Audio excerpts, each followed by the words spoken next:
Welcome to the Talkin' Business Podcast, a podcast for entrepreneurs, business owners, and side hustlers.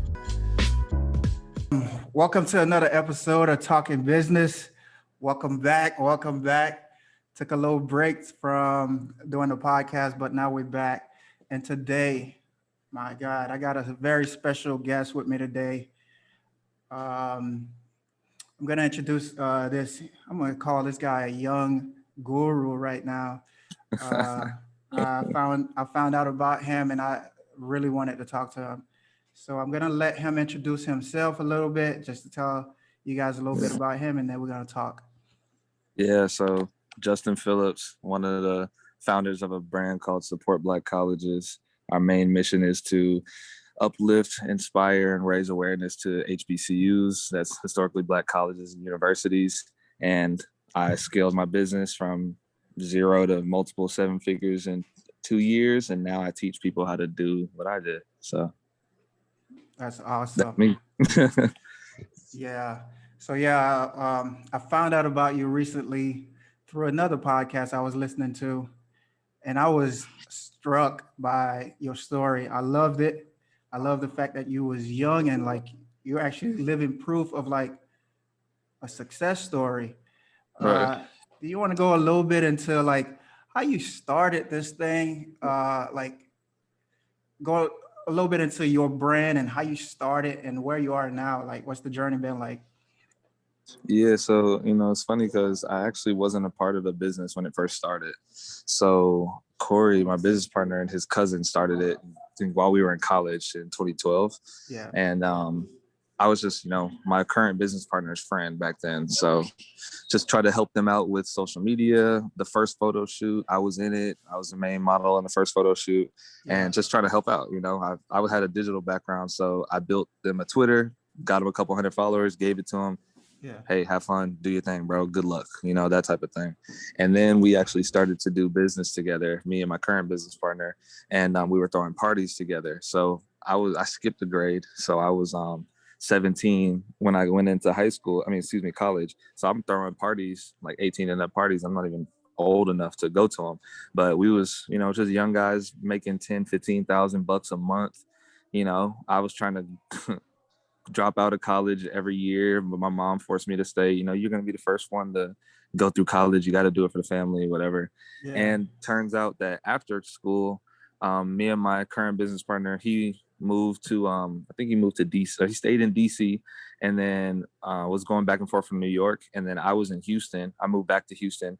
And then one day he called me. He was like, bro, move to Atlanta. I just moved down here from DC. It's a great city, man. We can pick up this thing, Support Black Colleges. It's kind of been left dry. I'm not doing too much, but I know you got a skill set that can help us out, man. Let's do it and come down to Atlanta.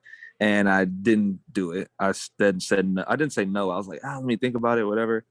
3 to 6 months later, I ended up just saying, hey, look, something happened in my life where it was like, because I was doing a bunch of like illegal and negative things. And it was like, yo, you either gonna go this route and really do it, or you're gonna go the positive route and just give it a shot. But who knows what's gonna happen? Maybe it'll be good, maybe it won't, but let's see. So I chose the positive route, moved to Atlanta. And then me and my current business partner were roommates. And then we said, hey, let's pick the business up and let's start it seriously. And that was 2.5 years ago. And from then, through, nothing to now what we're doing now, Yeah. So Support Black Colleges. It's a brand. It's a clothing brand. Yes. Or I think you like to say it's more than a clothing brand. Yeah. I mean, we just like to spread awareness through clothing, Yeah.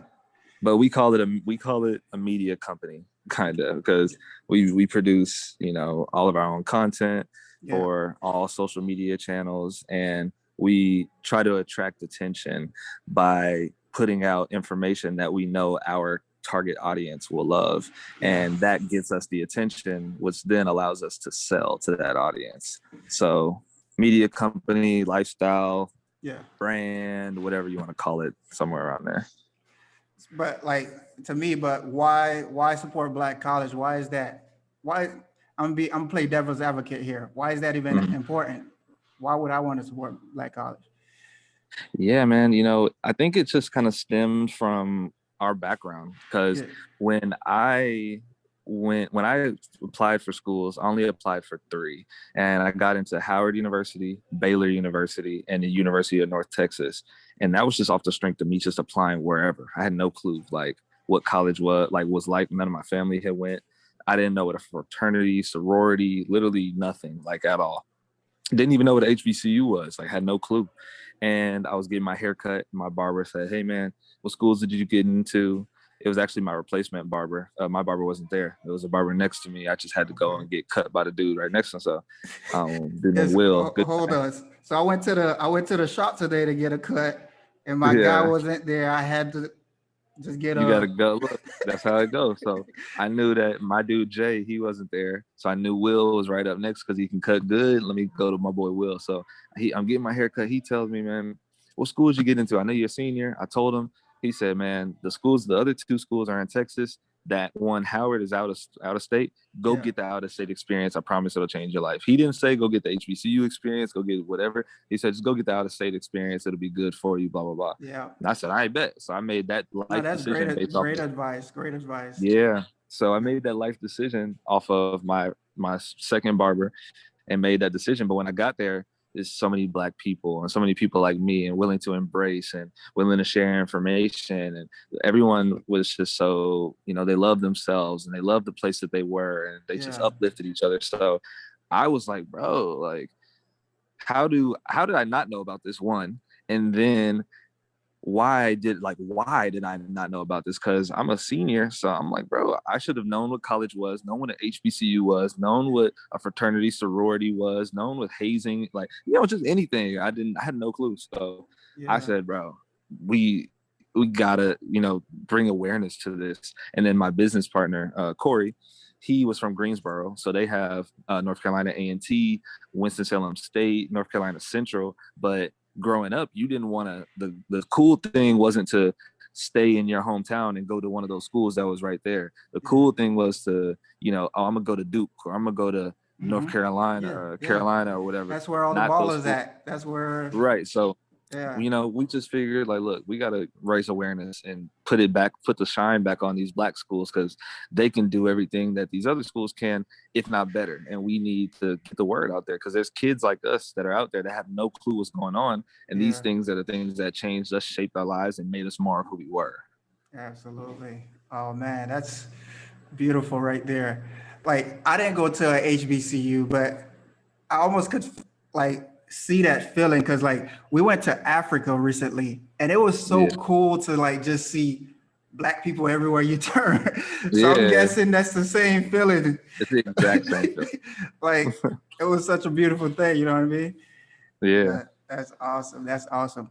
I'm not sure if you could say like right now how your business is doing, even if it's like not a dollar sign, but like how you doing right now, like so people can understand what you've done. Because like I went back and studied you guys a little bit, man. I respect what you guys have done.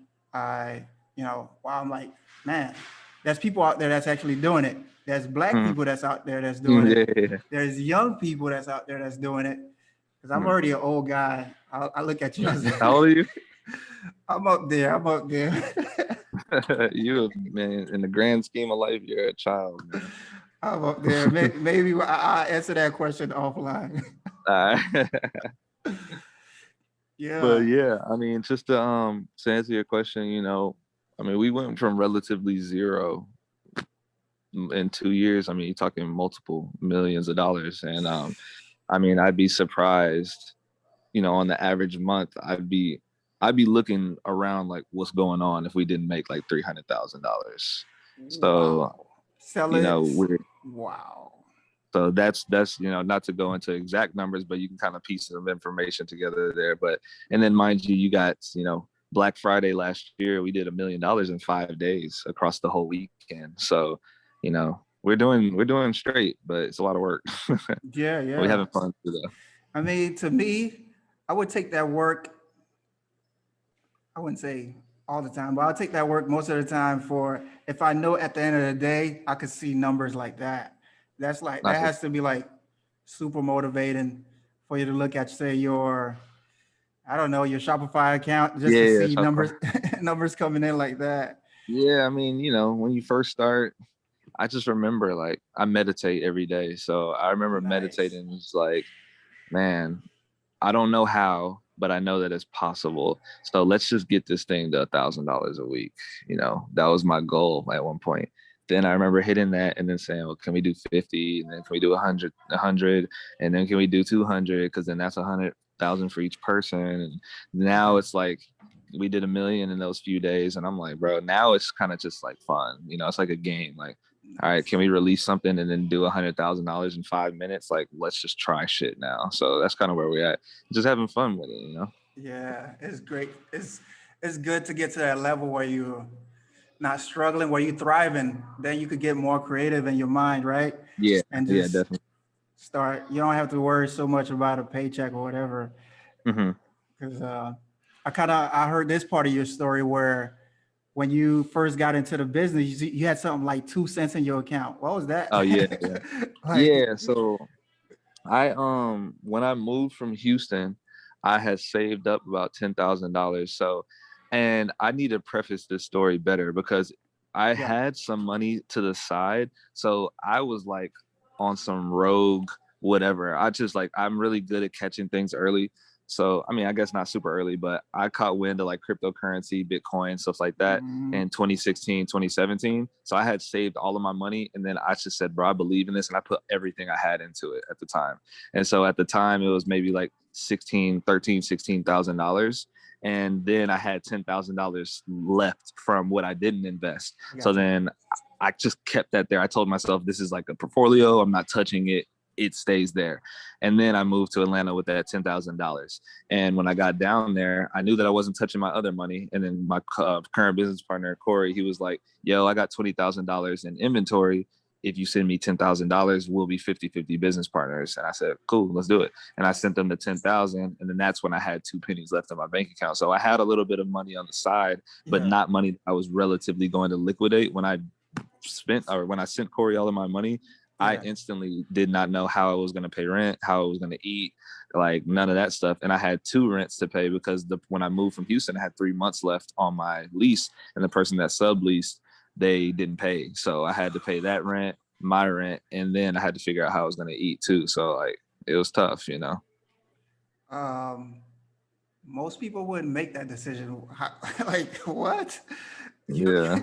leave? Like, were you scared? Like, what was that? What was the Um, feeling? I'm just trying to see it was what your mindset and your heart was at. it was a few things going on. One thing was I didn't have any kids. I've told myself like I'm young. I don't Yeah, have any kids. I don't like the job that I was at, and I had already quit. And because I just can't work. I couldn't work for somebody. And man, I just said, look, bro, like there's nothing tying me here. Like I'm looking around at my friends. Some of them are trying to do stuff. One of my best friends that I was trying to start a business with had a baby. My other friends were just like not doing the most positive stuff, sleeping in along like all day. And got I you. was just like, this isn't me. This isn't what I want. Yeah, And something told me like, hey, there's greater outside for you. And you have greatness inside of you too, but you just got to dig deep and bring it out and change who you are. And I just said, man, look, I'm about to just move around. And when I was driving down to Atlanta, it was a Wednesday. So Bible study came on at the church I go to, and I was listening to it. And it was like, if you're going out on a limb, you're making the right decision. You have to jump out on faith. If you yeah, go to a new place or you move to a new city or you do this and that, you're making the right decision if you're leaving something else behind, because God will meet you halfway, but you got to go out there with not yeah. into the unknown. So that just kind of confirmed it for me when I left. So my mindset was So cool because I had just you was hearing that on the drive. on a drive to Atlanta. Oh Yeah. God. Yeah. So Oh I was just God. like, my mindset was already cool because before leaving, I started reading books and I realized that, I don't have money, I don't have this like certain skills or whatever, but I know how to read, and I know that the average, millionaire, average CEO reads 50 books a year. The average American reads one. If I can just open up an $8, $9, $10 book and get into it and read one a week, then I might be able to change something about myself to be more of a businessman. And then that's what I did. And then I started to realize that I needed to get out of the situation that I was in, because it was my environment that was, kind of corrupting my mindset.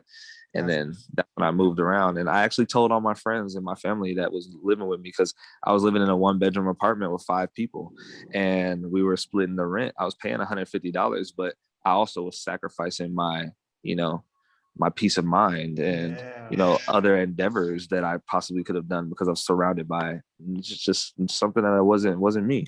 Yeah. So I told him, I said, look, bro, it's June, whatever. I don't even remember what day it was. It might've been June 1st. I said, hey, look, guys, it's June 1st. Y'all got until July 1st to get y'all shit together, bro, and like start getting on this same shit that I'm on. And if y'all don't, then y'all got to get up out of here, or I'm about to just leave. And that just is what it is.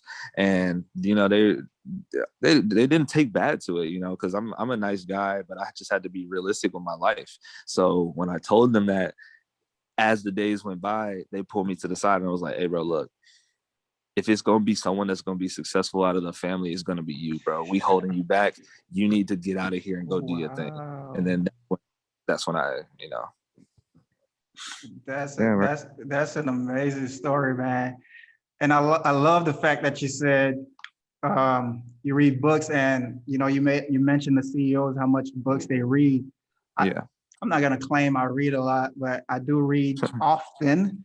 One book I'm reading right now is called Never Lose a Customer Again. That's fire. That's awesome. So besides this brand that you're running, super successful brand, what else do you do that drives you, that you're passionate about? That drives me passionate about, I think, my family, one, and then just teaching others. That's what I've been doing with my side hustle as of right now. But outside of running this business, I think it's really cool to be able to put your knowledge out there for free and paid, and get somebody unstuck from a situation, and then they come back and say, I just needed that one piece, and you gave that piece to me, and now I'm doing X, Y, and Z. That's pretty cool. And then just family business too. My mom is an entrepreneur. She's a broker in Houston. She got her own firm with multiple agents under. And I want to, my next. Talking about stocks and stuff like that? Nah, a real estate broker. Oh, real estate broker? So, gotcha. Yeah, so she has a firm with multiple agents under her. And one of my goals now is she's the perfect mom, raised me perfect, best person on earth, my best friend. So I want to take her business to 7 figures now. She's already doing 6 figures. So I want to take her to 7. That's a goal. And then, those are some of the things that motivate me, just family, helping folks. Yeah. Now you talked about teaching other people. You got a book, and I picked it up. You want to tell people about your book and how they could pick it up? Yeah, sure.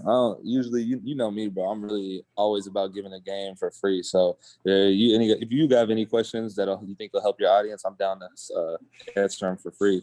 But the book that I put together was called The Last Ebook, that last e-commerce ebook you'll ever need. And essentially all I did was, over the past few years of doing this business, I just packaged up everything that I knew, put it in one place. Yeah. So I read that book. I mean, he's super generous in the book, gives out so much, I'm going to call them secrets to the game, gave contact information, and I could tell one of your strengths is this whole digital world, right? Marketing and Facebook ad. He gave so much information on that. Yeah, just go look at that. Where could people find that thing? Yeah, that's on lastecombook.com. So last, then ecom with 1M book.com. Got it. So I would say, is there a routine or a little secret thing that you follow? You say you meditate a little bit, right? Yeah. Like that has helped you out. What is there a certain game or secret that you've kind of figured out? Yeah, I mean, and since COVID has been going on, I kind of fell off of certain things that I was doing, but at the height of like, you know, just getting my routine all the way squared away, I was waking up, and right when I wake up, immediately turn and open a book. Immediately, like just open my eyes and put it right in a book for an hour, read for an hour. Then after I read for an hour, I would go and work out for an hour. After I work out, I would get in the shower, and then, or excuse me, I skipped the part. So I would read, open my eyes, read for an hour. Then after that, I would write down my 10 massive life goals, and then I would meditate over them.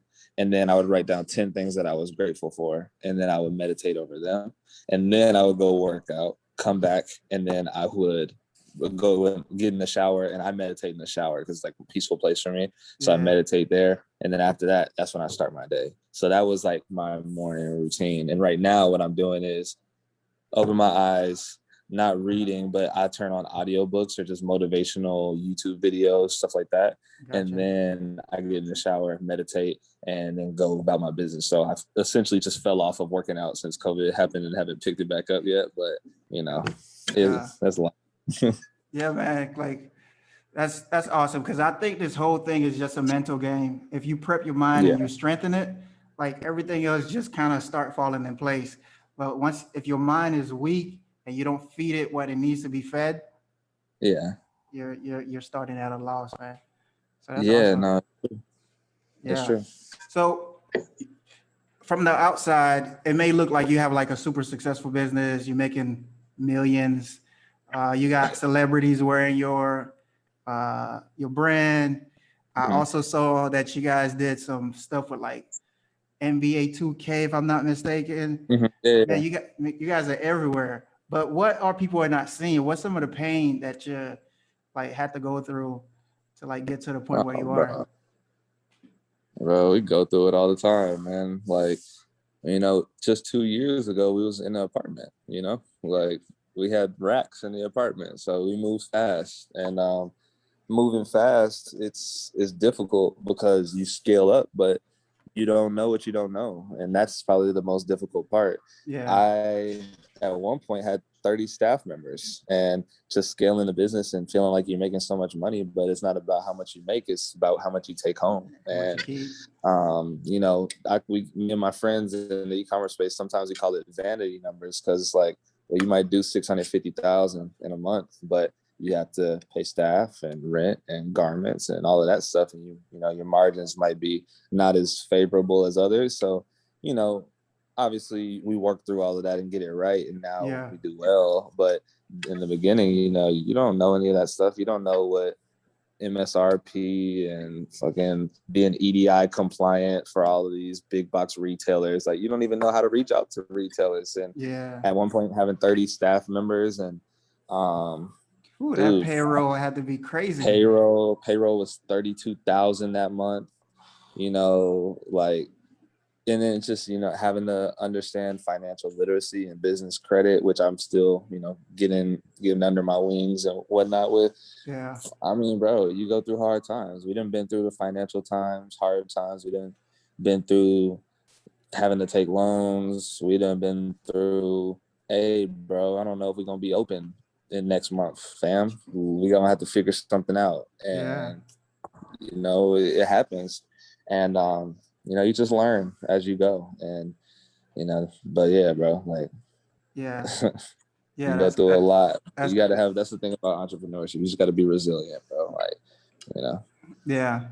Cause like my story is like this for a little bit. So I had a like background where I was a general manager for like this major corporation. So I actually thought like I had like a real good background to start my own business. Like, but once you get in it, man, it's like a whole nother level. Cause like, you have to, your thumb has to be on everything, right? Where when you running a business for somebody else, it's a little different because you don't have that pressure of having to like make that payroll or like getting sued or whatever. So that's crazy. That's true. Like, you know, and as an entrepreneur, your job is like to just firefight all day.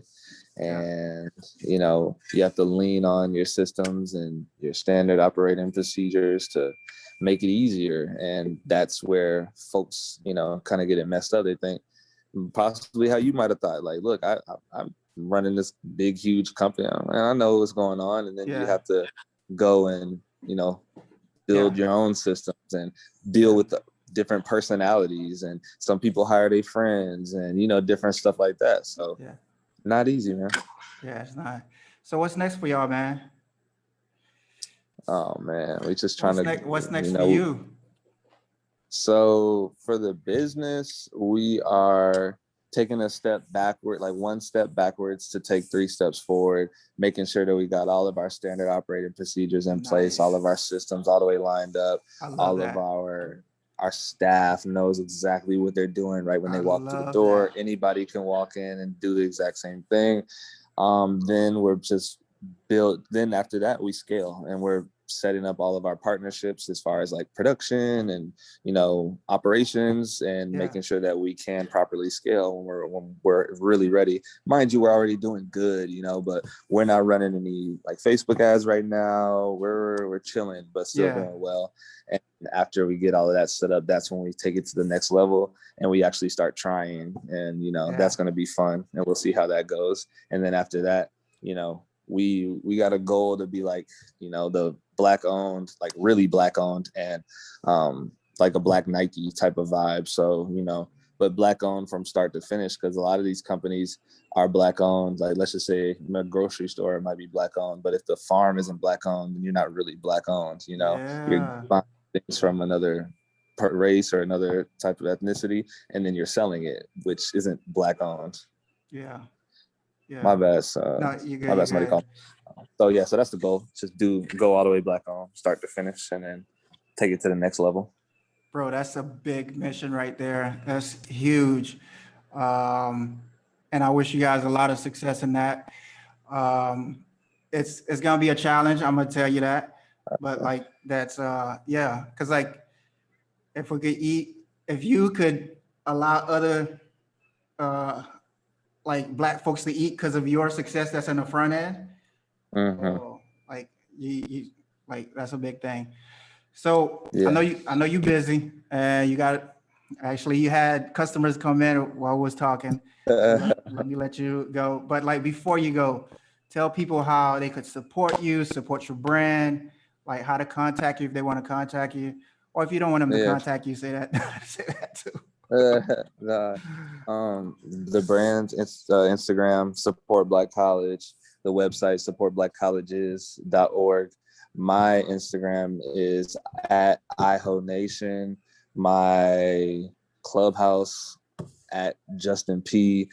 I don't even know. I can't even think all the different socials we got. I'm gonna drop a YouTube sooner or later. Podcast coming soon. So Yeah, definitely. I'll link, if you're watching this on YouTube, I'll link all the info at the bottom. If you're listening, I'll put the info in the description as well, so you guys could go take a look at who they are and what they're about. Hey, Justin, thank you so much for coming in. I appreciate you, bro. Talking business with me. I appreciate it, brother. It's an honor. Awesome. All right.